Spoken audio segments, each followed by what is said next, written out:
like love, love, love, and music. La la la, love, love, love, love, and music. Oh, hello, everyone. Thank you for tuning in. I am Jay Lee. This is Jay Lee's Corner, and this is my review for Teen Mom OG Season 7, Episode 5. It is currently Tuesday because it's 12:48. However, I hope everyone had a great Monday. It's going to have a great Tuesday. Everyone's getting ready for the Christmas holiday and the New Year's holiday. I cannot wait until Thursday because I'm off work until the 7th, so I can't wait for my little vacay. But again, hope everyone else is enjoying this time of the year. So let's get into this episode. Same old is what I'll say what it was. I can say Farrah did not piss me off this episode. She was tolerable. She didn't, make me want to punch her in the throat. She just didn't anger me like she usually does. I'm like, what? Who is this Farrah? Did Farrah go away and she's replaced with an alien? What's going on here? It's just very, very weird. So, what's wrong with my thing? We see she's back from traveling, and she says, I've been traveling internationally for work. I don't know, but someone told me last week that she was actually traveling and was doing a dating show out of the country. Some other show, I guess, that was playing there, but we don't see it here. But, I think she's still single, so maybe it didn't work. I don't know. Anywho, she's back or whatever, and she's saying how she realized as she was gone that she needs to have a better relationship with her mother and how she needs to work on that relationship basically for Sophia's sake. Girl, we've been saying that for the past 7 seasons. We've been saying that forever. Forever, ever, forever, ever, forever, ever. Yes, forever. And I guess, she's just not realizing it. She says how she's talking to her dad and then she wants to plan a trip with her mom, and Sophia so they can kind of get back on track or whatever. But she then says how, this can be a way for her to get away from her crazy fiance, live her life how she really needs to live it and be with us.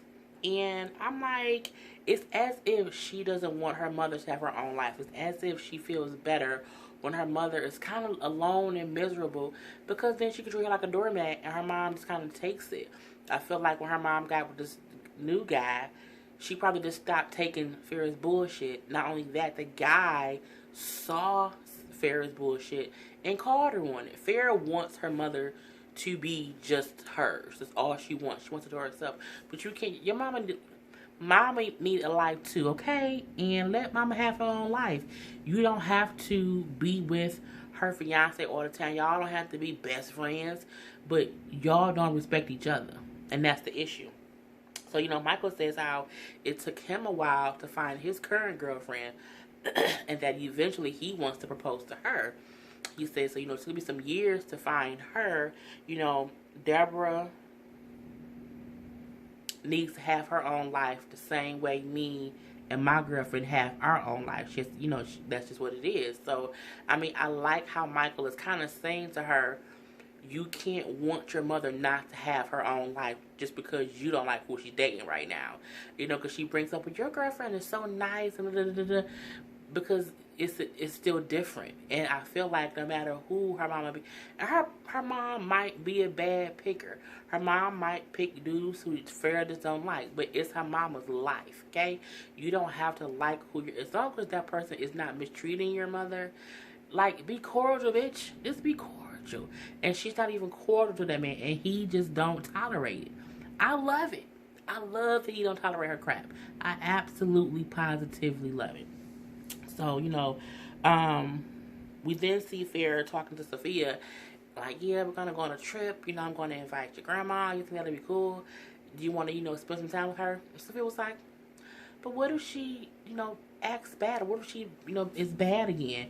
And for instance, then we won't invite her anymore. But, do you want to kind of hang out with her? She was like, no. And she was like, why?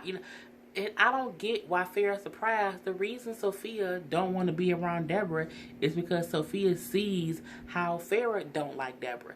She got it from her mama. You don't want to be around your mother. Your daughter picks up on your disdain for your mother. So because she's a mama's girl and she loves her mom, she wants to dislike the same people her mom dislikes. That's what she does. The same reason when Simon used to come around, she would kind of be weird and standoffish and kind of like a bad kid, like try to hit him and kick him and do stuff because that's how you treated him. Your daughter takes after you. So the reason she don't want to be around your mom is because you don't want to be around your mother. You have taught her this behavior, and it was what it was. So, what else did she say? She did some shopping with Michael. Michael was looking for a ring to propose. Okay, cool. You know what I'm saying? It's both of their third marriage. It is what it is, She goes to the nail shop with her dad's girlfriend, and she's saying how, Sophia doesn't want to spend time with Deborah. And the girlfriend is like, well, maybe you need to just, integrate her a little bit, little by little, so that it's not overwhelming. Get her used to being around her again because she hasn't been around her for a while. I'm like, well, damn it, she got the most since I ever heard on this goddamn show. Okay, Michael girlfriend, we like you. She seems like she just has common sense. She really does. I don't know how she's put up with Farrah, but it is what it is. We then see Farrah trying to FaceTime her mom to invite her, on this little trip or whatever. And Sophia ain't having it. Like, I don't want to call her, you call her. I don't want to talk to you, talk to her. And she says, I'm going to call her, we're going to see her. The girlfriend even says, maybe you should just hold the phone so she can see your face. And that's what she did, And Deborah was very, very happy to see them because they haven't talked in a while. And Farrah did, invite her on a little trip or whatnot. And her mom said, that's great, I can't wait. But later, Farrah then invites her dad and his girlfriend on the trip too. But I'm like, is it fair to invite your mom? She can't bring her significant other, but you invite your dad and say that he can bring his. I mean, you need to let your parents have their own life. And if it's going to be a parents-only trip, you shouldn't let Michael bring his wife if you're trying to really bond with your parents. But she says it's a way for her to be with both her parents. We'll wait for the fireworks. Amber's, I don't even really care about much. Honestly, I don't. We see she back talking to Mark, or at least communicating Matt. She's back communicating with Matt. I think it's stupid. But not only that it's stupid, we know it didn't work out because, again, she's pregnant by someone else. So now she's going to go visit him. He's been in counseling. They kind of talk on the phone. I don't care. We see how Gary is saying, well, Gary and Christina actually saying how Amber hasn't been around much for Leah. Even Amber said in her own part of it, she says, how she hasn't seen Leah in a while because she's been so depressed over Matt, which I think is crazy. I think at the end of the day, you're a mother first, and you should never let your depression over a man take you away from your daughter. Point blank and period. If anything else, when you're depressed and sad, be around your child because that child can make you happy. Like, why would you want to sit and soak and be like, oh, I'm so depressed, I don't want to be around my daughter today because I'm just sad. Bitch, get up off the bed. Do something with yourself. I just didn't like how she admitted that she had basically not been around her daughter because she was depressed about Matt. Well, we were together for 3 years. I mean, okay, but still, I need you to always think of Leah and just make sure that anything that you're dealing with internally, mentally, that you don't let it affect your relationship with her. I might sneeze if I do. I'm sorry about that. What else? Yeah, Gary was saying how, she just hasn't been around much, and he wished that she would take, more initiative to being around. He says how they always are telling Amber to come over or inviting Amber over, inviting her to things that Leah has going on, and they wish Amber would take the initiative sometime. I agree.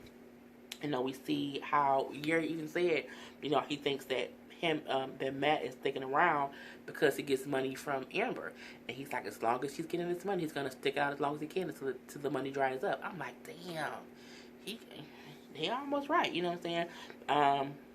We see Amber goes for Leah's first day of school. It's cool.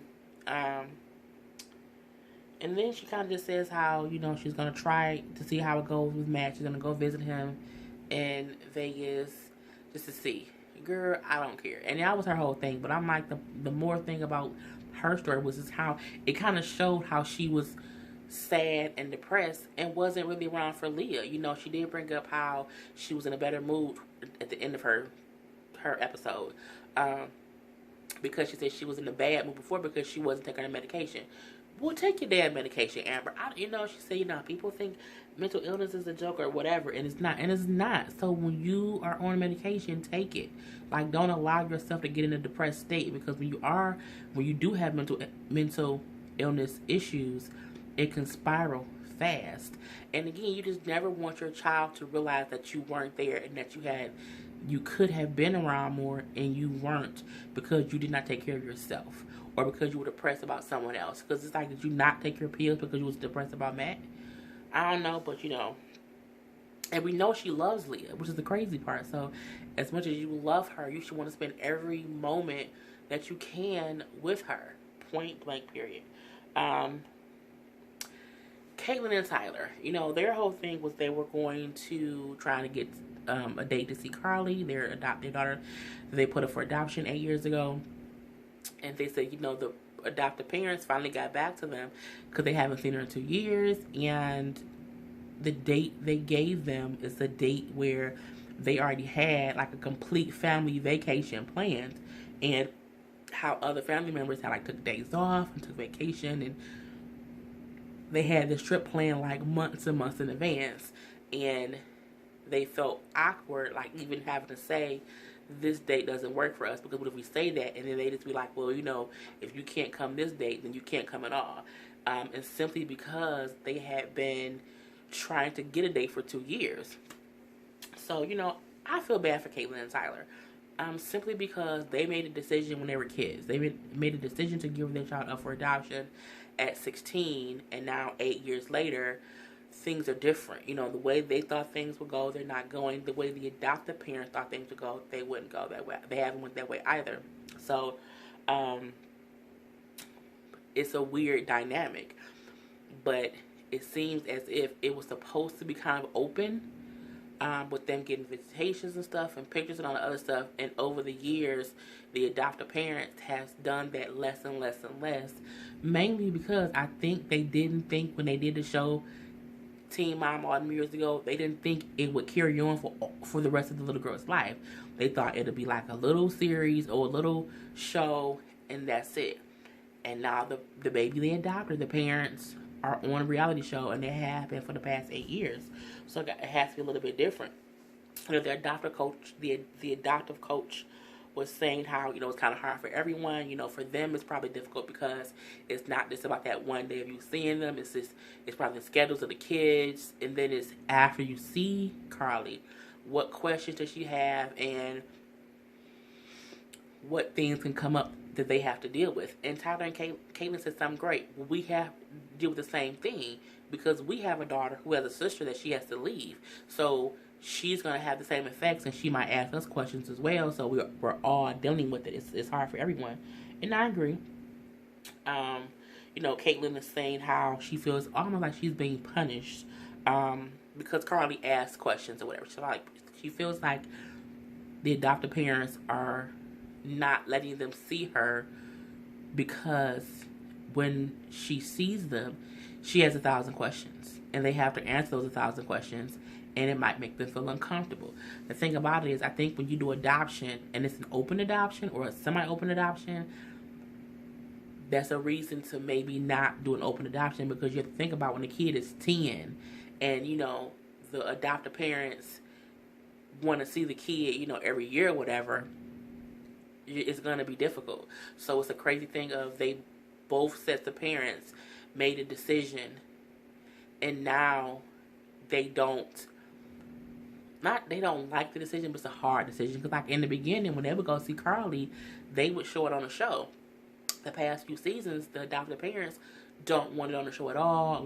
They can't even discuss things about her. They kind of want her completely off the show, which I get because that's their daughter and they're not in the life of reality TV. But on the flip side, you adopted a child from a people on a reality show, so it's like it kind of goes both ways. Um, but they do end up getting a date. Because at first they were thinking they might have to just cancel their whole vacation to go. But then Caitlyn said no. She sent sent the message to Teresa, the doctor mom, and said, we can't do it that date. We have something planned. We would need a different date because we can't come that day. We're not going to cancel our vacation. I don't blame them for not canceling their vacation, simply because I don't think one weekend within whatever time frame is the only time they have to let the little girl see them. You know what I'm saying? Like, it has to be, because if I can't do it this week, okay, how about next week? If I can't do it next week, okay, how about 2 weeks from now?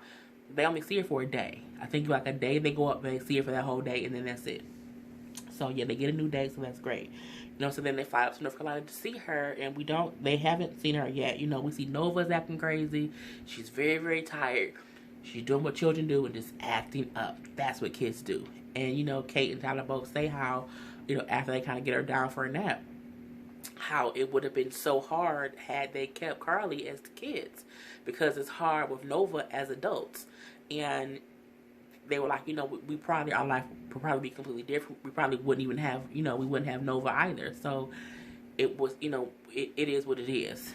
Tyler goes on to say how he kind of no longer cares about having a good close knit family like relationship with the adoptive parents. I think in the beginning you did notice how Tyler and Caitlyn both tried to do whatever the adoptive parents wanted them to do to keep a good relationship because they were kids.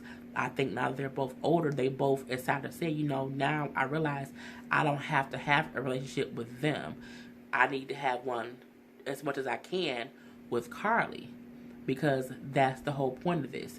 But at one point he also said, a little bit earlier in the episode, he was like, we gave them the authority to be her parents.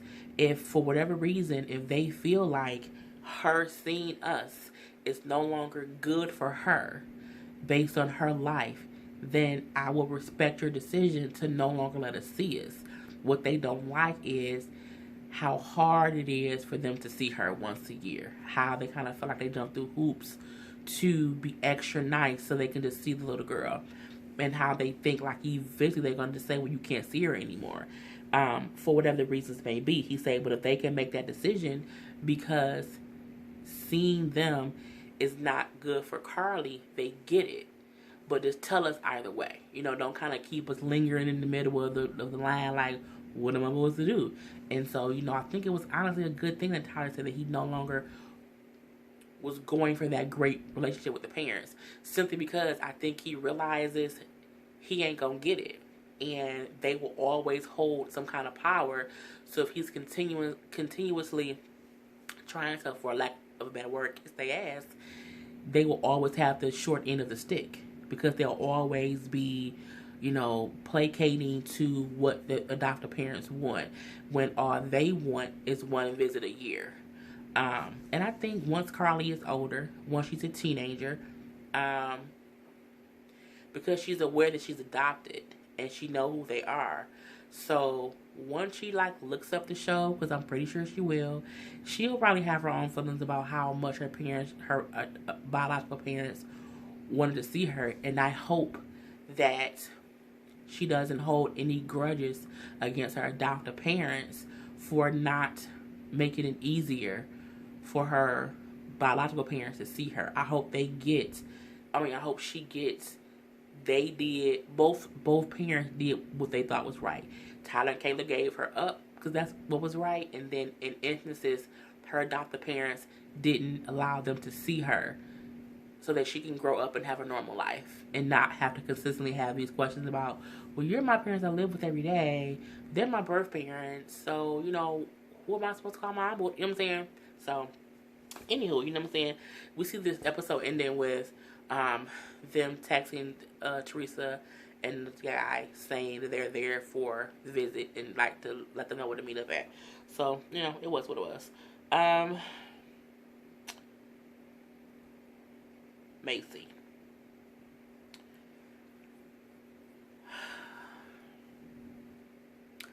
I hate Ryan. I hate Mackenzie. And I have a dislike for Ryan's father. the mothers, it is what it is. I had to get that out. So we see Macy just taking Bentley to get school supplies in the beginning of the episode, and she says how Ryan still has not replied to her request, suggestion that he, have a drug test, and if he takes a drug test and he passes it, he can get Bentley. And she's like, he hasn't responded, so it is what it is. He hasn't seen him yet.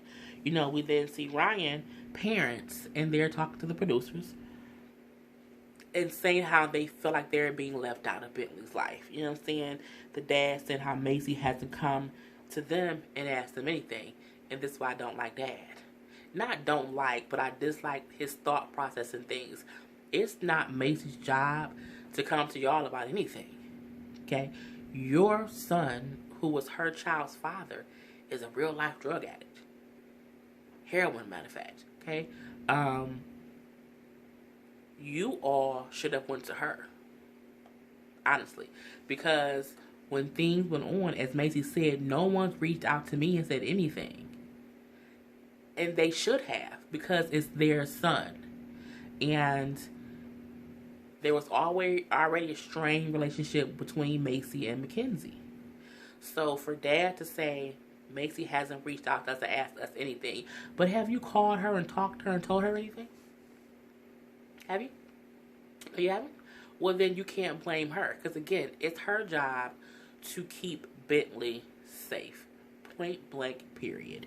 And I feel like they really want Macy to do the most to help them be in Bentley's life, and they don't want to do the most to make sure they can stay in Bentley's life, i.e. make sure your drug addicted son gets the proper help, that y'all don't ignore the issue to make it to where now it's a big issue. Okay? Because he didn't get addicted to heroin overnight. I believe there are drugs you take before you get to heroin. You don't go from being clean and sober to heroin. There got to be a step process. Out of all the drugs you can try, you skip weed, crack, cocaine, it's stuff. I'm like, how did he get to? No, not heroin. It was meth. Sorry, it was meth. Was it meth or heroin? Damn it, whichever. It was a tough one. Okay, I think it was meth. I honestly do. Maybe it was heroin. Y'all know how I be sometimes, but I can't remember what the stuff is. You get what I'm saying? But I'm like, they treat Macy as if she is the issue, and she ain't. She's not, and it's so frustrating. They say how we can have Bentley here without Ryan being here. That's not fair, because Ryan will probably just end up popping up, which will just piss Macy off. And the thing is, y'all had him there before he was high. So at this point in time, she don't trust y'all enough, because y'all tended to ignore Ryan's issue to avoid him having arguments with y'all and walking away. So she don't want to do that. Okay? That ain't what she want to do. And it's also, that's like a scapegoat way for Ryan to see him. If she say he can come over there if your son passes the drug test. Y'all haven't told y'all son to take a drug test, have y'all? No? Nope. It is say Macy won't let him come over here, and we shouldn't have to suffer because of what Ryan is doing. Yes, you do, because you're a part of the problem too, parents. You really are. And, when, what did they say? The mom then said, if Ryan isn't doing what she asked him to do, we shouldn't suffer. It ain't even about y'all. It's not. It's about Bentley and keeping him safe, as I said before, and I feel like them being his parents, they allowed him in some way, they allowed his behavior that turned him into being a drug addict. Something, because we all saw it. And they say they saw it too, and they had to, in one way or another, ignore it so that he wouldn't run away or be gone or whatever. Boy, bad. I feel like, they say, them not saying Bentley only hurts Ryan. Only hurts. Them not saying Bentley only hurts Bentley, which is true, but it's Ryan's fault. So while you're sitting there talking to producers, go sit and talk to Ryan and say, Ryan, you need to go take this drug test. You should just do the little shit she asks you to do so that you can see. Because she's not asking for much. She's honestly not. She's not. She's not saying pass the drug test every single day. She's saying the time when you want to come see him, you need to be drug tested. And as long as you pass, you're fine. Why? Because you're a drug addict. Simple as plain. You know, the mama said how she gets, because then the dad said, he went to rehab, so what's the hesitation? Because he's not sober all the way yet. He's not. I don't care what nobody say. Ryan is not fully clean yet. He's in the process of being fully clean. And yes, he went to rehab, but he was basically forced to go because Macy got tired of hiding it. Had Macy not said nothing, y'all wasn't gonna force that boy to go to rehab at all. So don't make it seem as if he one day woke up and said, you know what, I want to be clean. That ain't what happened. He got busted out on TV, high driving, and he had to face it. That's what happened. The mom says how, she gets that Macy's is being protective of Bentley as a mother, and she completely gets it. She's like, she's probably scared. As a mom, I completely get it. We're all scared. Girl, mama, I love you, but I like how she gets it from a mother's standpoint, simply because the same way that Bentley is Macy's baby, Ryan is hers. And she gets that Macy is trying to protect Bentley from Ryan in case he relapses. Because a part of rehabilitation is relapsing. It really is. We then see Ryan and his wife talking. And she's talking about she wants a wedding dress. She wants a new dress because the old dress reminds her of all the foolishness from before. And she's like, I saw a dress in Dallas when you were in rehab that I saw. If I want to go back there and get it, you want to go with me? Like, I'm not going with you to get a dress. Take one of your friends with you. Which I agree with, but whatever. He then says how he hasn't seen Bentley. It says he doesn't want to take a drug test because the drugs are still in his system. Now, I'm not a drug addict, so I don't know, things like this, and, it's confusing to me. Take the drug test. I just can't, I can't deal with it. We see his wife who's in Dallas looking for a dress or whatever, and she's talking to her friends saying how it's hard that they can't see Bentley, and, how she feel like Macy wouldn't let Bentley be in the wedding. It depends on if Ryan took that damn drug test. You know what I'm saying? That's what's going to depend on. But, who really cares? But she said how I'm going to stick by Ryan, forever and ever. Okay, girl. Stick by your husband. No one said don't stick by your husband. But while you sticking by your husband, hold him accountable for his actions and when he's fucked up. Okay? Don't just say, well, he went to rehab and now he's out of rehab and Macy still won't let him see Bentley. Girl, because he ain't took no drug test. You don't know if that man clean in real life. I would be like, you dumb to even be letting him drive a car with you in it. Because he damn near killed you last time, girl. He was high as hell. Falling asleep. Oh my God, it's just so stupid. Then we see the producers at Macy's house. And they're asking if Ryan has reached out to Bentley since it was his first day of school. They say, has Bentley's dad reached out? And she was like, his biological father? No, he hasn't. And I liked that she did that solely because when a person gets married and they marry a good man who is a good father to their children and they have a biological parent who isn't. The biological parent is just that their biological parent. It's not dad. That's their biological parent. It's almost disrespectful to the person that's in the household taking up all the slack that the bio parent isn't doing. And she said, oh, you mean his bio father? No, he didn't call. What she meant was Taylor is his dad. You know what I'm saying? Point blank and period. I can attest to that personally. You know what I'm saying? There is a difference between a biological parent and the parent in the home who raised you and is there for you, through thick and thin, up and down, all the way around. So I like how she said that to kind of be like, his bio dad did not call. But however, Taylor was right there. Okay? Don't get it confused. So, she says, but he hasn't done the one thing I asked him, which is to take the drug test. She's like, I know it's hard on Bentley. I know it's hard on Larry and Jen, Ryan's parents. She's like, because I know he wants to spend time with his grandparents. She says, however, and right now Bentley isn't happy about it. He's not going to like it. It's going to suck. She said, but, unfortunately, we're all in this shitty situation. And she was like, at the end of the day, my job is to protect Bentley first and make him happy second. I said, you don't speak that mother talk, girl. People be so consumed with making their kids happy, even when it's not their best interest. He wants to be around his father. His father's a drug addict. Sometimes as a parent, you have to protect your child from the other parents. And the children won't get it. You know what I'm saying? The kids won't get it when they're younger because they're too young to get it.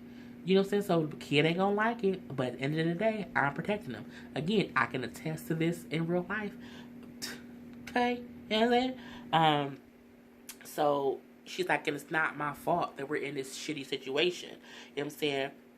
Billy's not gonna like it. No one's gonna like it. We're all just basically SOL. You know what I'm saying? So I thought that was a good way of how she said that. And then the ending scene is basically, Ryan talking to his wife, Mackenzie, old monkey ass, and saying how, while she was gone, he went ahead and took a hair test, like a drug hair test, and he has to wait for the results to come back. He said, but I don't think I'm going to pass it.